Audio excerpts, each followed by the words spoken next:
Hello student, पीके academy classes में आपका स्वागत है। मैं पीके पांडे आज आपको पढ़ाऊंगा कि एक समान विद्युत क्षेत्र में विद्युत द्विध्रुव पर बल तथा बल आघूर्ण क्या होता है। सबसे पहली बात आप ध्यान दीजिएगा कि आपको सबसे पहले हमने पहला चैप्टर फिजिक्स का पढ़ाया था, क्लास 12 का चैप्टर फर्स्ट जो है वैद्युत आवेश तथा क्षेत्र है, जिसमें से आपने देखा था कि वैद्युत आवेश, कूलाम का नियम, वैद्युत क्षेत्र और द्विध्रुव ये पढ़ाया जा रहा था। ये बाकी था, यहाँ तक मैंने बोला था न्यूमेरिकल करवाने के लिए। तो ये जो पोर्शन आपका, ये वाला जो पोर्शन है, इसी पोर्शन को हम पढ़ा रहे हैं। तो वैद्युत द्विध्रुव का जो पोर्शन हम पढ़े थे उसमें से हमने इसका डेफिनेशन पढ़ लिया था। उसके बाद इसके द्वारा वैद्युत क्षेत्र की तीव्रता पढ़ना था। यानी क्या हमको पढ़ना था? वैद्युत द्विध्रुव के कारण उत्पन्न वैद्युत क्षेत्र की तीव्रता, यानी किसी द्विध्रुव के कारण। तो सबसे पहले अच्छी स्थिति पढ़ा था, फिर निरक्षी स्थिति पढ़ा था, और एक अन्य स्थिति थी। इन दोनों को छोड़ करके एक और सिस्टम होता है कि किसी, ये जो द्विध्रुव है, मान लीजिए जो द्विध्रुव है, एक यहाँ आवेश है, एक यहाँ आवेश है, इनके द्वारा जो बना हुआ द्विध्रुव है, इसके द्वारा वैद्युत क्षेत्र की तीव्रता का पोजीशन तो आपने देखा ही देखा। ये अब क्या कर रहा है कि मान लीजिए एक समान विद्युत क्षेत्र में इसको रख दिया जाए। एक समान विद्युत क्षेत्र में, एक समान विद्युत क्षेत्र में विद्युत द्विध्रुव पर बल तथा बल आघूर्ण क्या होता है। मान लीजिए ये आपके पास देख रहे हैं कि मान लीजिए कोई आपका ये वैद्युत क्षेत्र है, ये वैद्युत क्षेत्र है। वैद्युत क्षेत्र की तीव्रता ई दिख रहे हैं, यहाँ पर दिख रहा है ई। पहले मैं अच्छे से समझा दूं आपको। तो आप देख रहे हैं, मान लीजिए आपके पास कोई द्विध्रुव है, ये वैद्युत क्षेत्र की तीव्रता है, ये वैद्युत क्षेत्र की तीव्रता है, इधर इसकी डायरेक्शन में लगा हुआ है, ऐसे लगा हुआ है, ठीक है, ऐसे लगा हुआ है। एक समान, एक समान मतलब एक ही दिशा की तरफ है, मतलब सब पे बराबर लग रहा है बल। ये ई है वैद्युत क्षेत्र की तीव्रता। मान लीजिए इसमें कोई हम एक द्विध्रुव रख देते हैं। मान लीजिए एक यहाँ पर क्या है, माइनस क्यू है, और यहाँ पर क्या है, प्लस क्यू है। मैंने आवेश रख दिया, ठीक है, ये द्विध्रुव बन गया। इस द्विध्रुव को क्या करें, यहाँ से उठा करके इसको उधर ले जाइए, और यहाँ से उठा करके इसको, यानी कि ये देखिए मान लीजिए द्विध्रुव है, ठीक है। इस द्विध्रुव को यदि हम इसको उठा करके यहाँ से ऐसे ले जाएंगे और इसको नीचे की तरफ ले जाएंगे, इसको ऊपर ले जाएंगे, तो देखिए ये पोजीशन है, यहाँ पर देख सकते हैं। यानी ये ऐसे पहले रखा हुआ था, इसको ऐसे उठा करके ए को यहाँ लाया, बी को यहाँ ले गए, तो आप देख सकते हैं कि इस पे बल लग रहा है। यानी ये देखिए जब इधर गया, तो जैसे आप देखेंगे जब स्प्रिंग को खींचते हैं तो स्प्रिंग अपने तरफ खींचता है, उसी प्रकार से जब इसको यहाँ वैद्युत क्षेत्र की तीव्रता इधर लग रहा है, इसको ऐसे ऊपर की तरफ ले जाएंगे तो अपने आप ही इधर आने की कोशिश कर, आप धक्का दे करके ऊपर ऐसे बदलने की कोशिश करते हैं, ये अपने आप फिर पोजीशन में आने लगता है ऐसे।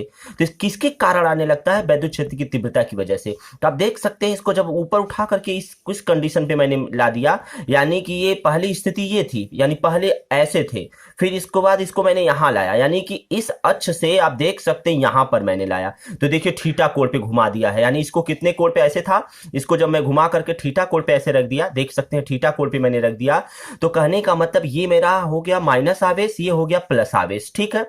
ये देख सकते हैं, ये ए और ये बी है, ये द्विध्रुव है।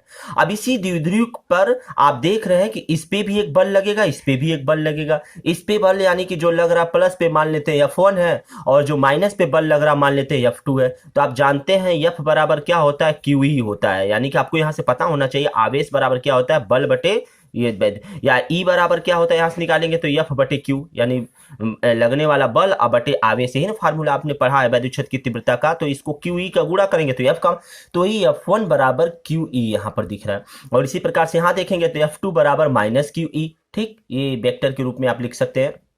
उसके बाद अब क्या है, ये एक समान वैद्युत क्षेत्र है, अब ये इधर आने की कोशिश कर रहा है, तो इसी चीज को हमको यहां पढ़ना है। तो यानी कि इस पे पहले, सबसे पहली बात इस पे बल निकालेंगे कि बल क्या है, और बल के बाद तब हम क्या करेंगे, इस पे लगने वाला आघूर्ण। जरा हम ये आघूर्ण जो हमारा टॉपिक है, इस आघूर्ण से जरा समझते हैं। सबसे पहले देख लेते हैं, यहां पर कह रहा है एक समान वैद्युत क्षेत्र में विद्युत द्विध्रुव पर बल तथा बल आघूर्ण। बल का मतलब F निकालना और बल आघूर्ण का मतलब P निकालना है, ध्यान दीजिएगा, P। तो वैद्युत द्विध्रुव पर लगने वाला बल तथा बल आघूर्ण को अलग अलग पढ़ा जा सकता है। सबसे पहली बात यहां देख सकते हैं आप, एक तो हो गया विद्युत द्विध्रुव पर बल, और दूसरा हो गया विद्युत द्विध्रुव पर आघूर्ण। तो सबसे पहले हम विद्युत द्विध्रुव पर बल पढ़ते हैं, यानी फोर्स ऑन डाइपोल पढ़ते हैं। तो डाइपोल के पोजीशन में ये मैंने आपको समझा दिया। आइए जरा देखते हैं कि माना एक वैद्युत द्विध्रुव ए बी एक समान वैद्युत क्षेत्र ई में इस प्रकार रखा है कि द्विध्रुव आघूर्ण P माने है, क्षेत्र ई की दिशा में थीटा कोण बनाता है। द्विध्रुव के आवेश प्लस क्यू और माइनस क्यू के बीच की जो दूरी है, ये 2L आपको ऑलरेडी पता होना चाहिए। तो देख सकते हैं कि माइनस के बीच की दूरी 2l है। आपको ऑलरेडी पता होना चाहिए इनके बीच की दूरी जो 2l होती है। द्विध्रुव के मध्य बिंदु O पर, यानी मध्य बिंदु O से इधर l हो जाएगा, इधर l हो जाएगा। वही द्विध्रुव का कंडीशन है, ऐसे ही था द्विध्रुव, बस इसको घुमा दिया गया उसी क्षेत्र में, किसी क्षेत्र में। यार यहाँ क्षेत्र का मतलब ये होगा, यहाँ कोई विद्युत उत्पन्न हो रहा है तो इसके द्वारा जो क्षेत्र होगा इधर ही, इस डायरेक्शन में है, तो इसी क्षेत्र में हमने रखा हुआ है। ठीक है, तो आइए अब जरा देखते हैं। अब पहले ए के माइनस के कारण देखेंगे, फिर प्लस के कारण। तो पहले प्लस के कारण देखें। तो अब वैद्युत क्षेत्र के कारण वैद्युत द्विध्रुव पर प्लस क्यू आवेश पर मान लीजिए बल F1 है, तो F1 बराबर क्यू ई, ये फार्मूला से आपको पता होना चाहिए, क्योंकि आप जानते हैं फार्मूला ई बराबर होता है F बाई क्यू, ये पता होना चाहिए आपको। तो तथा माइनस क्यू आवेश पर बल अब क्या हो गया, F2 है, इस पे लगने वाला बल जो है F2 बराबर माइनस क्यू ई हो गया। चूंकि इन दोनों बलों का परिणाम जो है वो कैसा है, उन दोनों बलों का परिणाम अगर देखेंगे तो F1 F2 बराबर क्यू ई, आप देख सकते हैं F1 पर भी क्यू ई लग रहा है, F2 पे भी क्यू ई लग रहा है। यानी माइनस और प्लस का अंतर उससे मतलब नहीं, परिमाण देखते हैं। माइनस प्लस का मतलब दिशा हो गया, लेकिन परिमाण का मतलब होगा क्वांटिटी। यहाँ भी क्यू ई, यहाँ भी क्यू ई, तो F1 और F2 बराबर किसके हो गया, क्यू ई के। तो आप देख सकते हैं F1 और F2 किसके बराबर है, क्यू ई के। ठीक है, अब हम ये हमारा बल प्राप्त हुआ, इसी बल के आगे बढ़ाते हैं। जी हाँ, देख सकते हैं अब द्विध्रुव पर कार्यरत नेट बल अगर देखेंगे तो क्या करेंगे, दोनों को जोड़ देंगे। F बराबर क्या हो जाएगा, F1 प्लस F2। तो QE माइनस QE, ये मान दिया हुआ, घटाएंगे तो जीरो हो जाएगा, नहीं वेक्टर F, यानी F का बल आघूर्ण जीरो हो गया। यानी किसी भी वैद्युत क्षेत्र में रखे हुए द्विध्रुव पर लगने वाला जो बल है वो क्या होता है, जीरो होता है। याद रखिएगा, एक समान, जब एक समान वैद्युत क्षेत्र हो तो रखे द्विध्रुव पर नेट बल क्या होता है, सदैव शून्य होता है। इसी प्रकार से दूसरा कंडीशन क्या है कि द्विध्रुव पर बल आघूर्ण निकाल लीजिए। बहुत सारे बुकों में इसे में एक ही में दे दिया, लेकिन मैंने यहाँ आपको समझाने के लिए अलग अलग पोर्शन, यहाँ बल निकाला, फिर उसके बाद बल आघूर्ण निकाला। अब बल आघूर्ण यानी पी का मान जरा निकाल लिया जाए। पी क्या होता है, बल आघूर्ण का मतलब देख लीजिए, जैसे ये है, अगर मैं इसको धक्का इधर दूं और इसको इधर की तरफ खींचूं, ये देखिए इधर की तरफ खींच रहे हैं, यानी बल इधर लगा रहा है नीचे की तरफ, और इसको ऊपर की तरफ खींच रहे हैं, यानी देख सकते हैं बल इस पे नीचे की तरफ लगा रहे हैं, यहाँ बल ऊपर की तरफ थे। इन दोनों बलों के कारण जब किसी एक सिस्टम पर दो बल लगते हैं, उसके कारण ये अपने आप में घूमने लगता है, घूर्णन कर, तो इसे बल आघूर्ण कहा जाता है, इसे घूर्णन कहा जाता है। ठीक है, ये टार्क्यू कहा जाता है। तो आप देख सकते हैं यहाँ पर द्विध्रुव पर कार्यरत बल F1 और F2 का परिणामी बराबर है, परंतु विपरीत दिशा है। चूंकि इनकी क्रिया रेखा भिन्न है, अतः ये दोनों बल मिलाकर के बलयुग्म बनाते हैं, जो द्विध्रुव को घुमाकर वैद्युत क्षेत्र की तरफ लाने की, अभी मैंने बताया ना, ये आप देख सकते हैं यहाँ कि यदि हमारा ऐसे है तो इसको उठा करके अगर ऐसे ले जाएंगे तो अपने आप ये उसी डायरेक्शन में आने लगता है। देखिए ऐसे गया ना, अपने आप ये आने लगता है। तो ये बल के कारण आने लगता है, इसमें बल आघूर्ण के कारण, यानी इस पी के कारण अपने फिर क्षेत्र में आने लगेगा ये। तो यही यहाँ पर करता है, प्रयास करने लगता है, अतः प्रत्यानयन बल क्या करता है, उसको घुमाने लगता है। इसे हम टाउ से प्रदर्शित करते हैं, किसको, बल आघूर्ण को हम किससे प्रदर्शित करते हैं, टाउ से।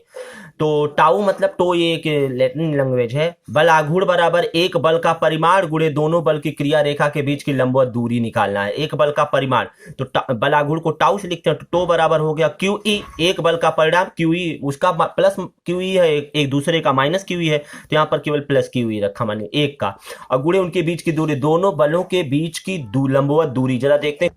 दोनों बलों के, यानी इसके और इसके बलों के बीच की लंबवत दूरी, यानी ये लंबवत दूरी क्या है, bn, यही हमको निकालना है, दोनों के बीच की दूरी। तो दूरी आप देख सकते हैं, दोनों के बीच की दूरी bn है।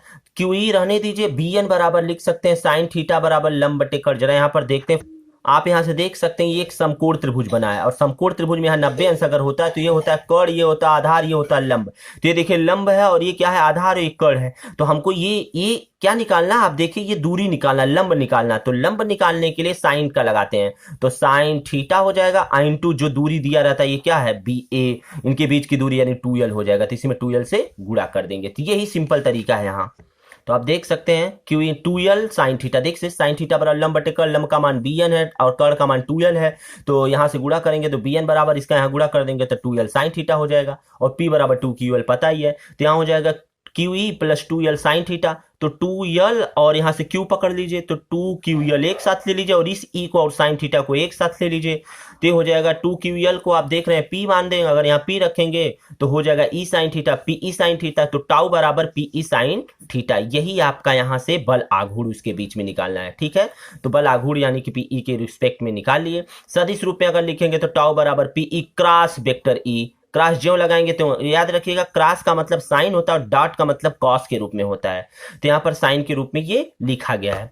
अतः चित्र में हम देख सकते हैं टो की दिया गया कागज के तल के लंबवत नीचे की ओर होता है। ये जो है ना, ये जो टाउ लग रहा है, बलाघूर लग रहा है, ये नीचे की तरफ लग रहा है।